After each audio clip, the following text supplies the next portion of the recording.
മലയാളത്തിലെ spin of ചിത്രങ്ങൾ. കള്ളൻ ഡിസൂസ. 2015 മാർട്ടിൻ പ്രക്കാട്ടിന്റെ സംവിധാന മികവിൽ ദുൽഖർ സൽമാനെ കേന്ദ്ര കഥാപാത്രമാക്കി ഒരുക്കിയ ചിത്രമായിരുന്നു ചാർലി. ഈ ചിത്രത്തിലെ മറ്റൊരു ശ്രദ്ധേയ കഥാപാത്രമായിരുന്നു സൗബിൻ ഷാഹിർ അവതരിപ്പിച്ച സുനിക്കുട്ടൻ. ചാർലി എന്ന കഥാപാത്രം കള്ളൻ സുനിക്കുട്ടന് ഡിസൂസ എന്ന പേര് ചാർത്തി കൊടുക്കുന്നുണ്ട്. ഈ പേരും ഇതിലെ സൗബിന്റെ കഥാപാത്രവും ഏറെ ശ്രദ്ധ നേടിയിരുന്നു. പിന്നീട് 2022 ജിത്തു കെ ജയന്റെ സംവിധാന മികവിൽ ചാർലിയുടെ ഒരു സ്പിൻ ഓഫ് ആയി പുറത്തിറങ്ങിയ ചിത്രമാണ് കള്ളൻ ഡിസൂസ. സൗബിൻ ഷാഹിർ കേന്ദ്ര കഥാപാത്രമായി എത്തിയ ഈ ചിത്രത്തിൽ ദിലീഷ് പോത്തൻ, സുരഭി ലക്ഷ്മി, ഹരീഷ് കണാരൻ എന്നിവരും പ്രധാന വേഷത്തിലെത്തി. John Honai. സിദ്ദിഖ് ലാൽ രചനയും സംവിധാനവും നിർവഹിച്ച 1990 പുറത്തിറങ്ങിയ ഒരു കോമഡി ത്രില്ലർ ചിത്രമായിരുന്നു ഇൻ ഹരിഹർ നഗർ. ഇതിലേറെ ശ്രദ്ധ നേടിയ ഒരു കഥാപാത്രമാണ് റിസബാവ അവതരിപ്പിച്ച ജോൺ ഹോനായി. ടി.എ. തുഫീഖ് സംവിധാനം ചെയ്ത ഇൻ ഹരിഹർ നഗറിലെ സിദ്ദിഖ്, മുകേഷ്, അശോകൻ, ജഗദീഷ് എന്നിവർ പ്രധാന വേഷങ്ങളിലെത്തിയ ചിത്രമായിരുന്നു ജോൺ ഹോനായി. ഈ സ്പിൻ ഓഫ് ചിത്രം പുറത്തിറങ്ങിയത് 2015 എന്നാൽ ഇൻ ഹരിഹർ നഗർ എന്ന ചിത്രവുമായോ ഇതിലെ കഥാപാത്രങ്ങളുമായോ ജോൺ ഹോനായി എന്ന ചിത്രത്തിന് യാതൊരുവിധ ബന്ധവുമില്ല.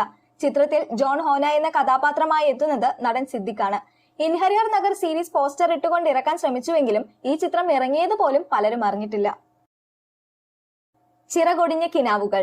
മലയാളത്തിലെ മനോഹരമായൊരു സ്പൂഫ് ചിത്രമാണ് ചിറകൊടിഞ്ഞ കിനാവുകൾ. ശ്രീനിവാസൻ, കുഞ്ചാക്കോ ബോബൻ, റീമ കല്ലിങ്ങൽ എന്നിവർ പ്രധാന വേഷത്തിലെത്തിയ ഈ ചിത്രം 2015 പുറത്തിറങ്ങിയത്. 1996 പുറത്തിറങ്ങിയ അഴകിയ രാവണൻ എന്ന ചിത്രത്തിന്റെ ഒരു സ്പിൻ ഓഫ് ആണ് ഇതെന്ന് പറയാം.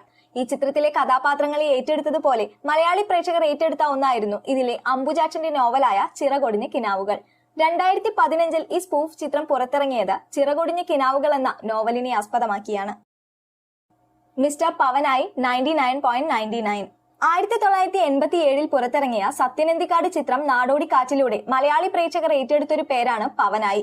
ഈ ചിത്രത്തിലെ മറ്റേതൊരു കഥാപാത്രത്തെക്കാളും ഏറെ പ്രേക്ഷക ശ്രദ്ധ നേടുവാൻ ക്യാപ്റ്റൻ രാജു അവതരിപ്പിച്ച PV നാരായണൻ എന്ന പവനായി കഥാപാത്രത്തിന് സാധിച്ചു. ചിത്രത്തിൽ താരം പറഞ്ഞിരുന്ന ഡയലോഗുകൾ പോലും ഇന്നും പ്രേക്ഷകർക്കിടയിൽ ഏറെ ശ്രദ്ധ നേടുന്നുണ്ട്. ഈ ചിത്രത്തിന്റെ ഒരു സ്പിൻ ഓഫ് പുറത്തിറങ്ങുന്നത് 2019 മിസ്റ്റർ പവനായി 99.99 എന്ന പേരിൽ. ക്യാപ്റ്റൻ രാജു കേന്ദ്ര കഥാപാത്രമായി എത്തിയ ഈ ചിത്രം സംവിധാനം ചെയ്തത് അദ്ദേഹം തന്നെയാണ്. ചിത്രം വൻ പരാജയമായി മാറുകയായിരുന്നു. പത്മശ്രീ ഭരത് ഡോക്ടർ സരോജ് കുമാർ. സജിൻ രാഘവന്റെ സംവിധാന മികവിൽ 2012 പുറത്തിറങ്ങിയ സ്പിൻ ഓഫ് ചിത്രമാണ് പത്മശ്രീ ഭരത് ഡോക്ടർ സരോജ് കുമാർ. ശ്രീനിവാസൻ, വിനീത് ശ്രീനിവാസൻ, സുരാജ് വെഞ്ഞാറമൂട്, ഫഹദ് ഫാസിൽ, ജഗതി ശ്രീകുമാർ എന്നിവരായിരുന്നു ഈ ചിത്രത്തിലെ കേന്ദ്ര കഥാപാത്രങ്ങളായി എത്തിയത്. 2005 പുറത്തിറങ്ങിയ മോഹൻലാൽ ചിത്രം ഉദയനാണ് താരത്തിലെ ഒരു മനോഹരമായ കഥാപാത്രമായിരുന്നു ശ്രീനിവാസന്റെ സരോജ് കുമാർ എന്നത്.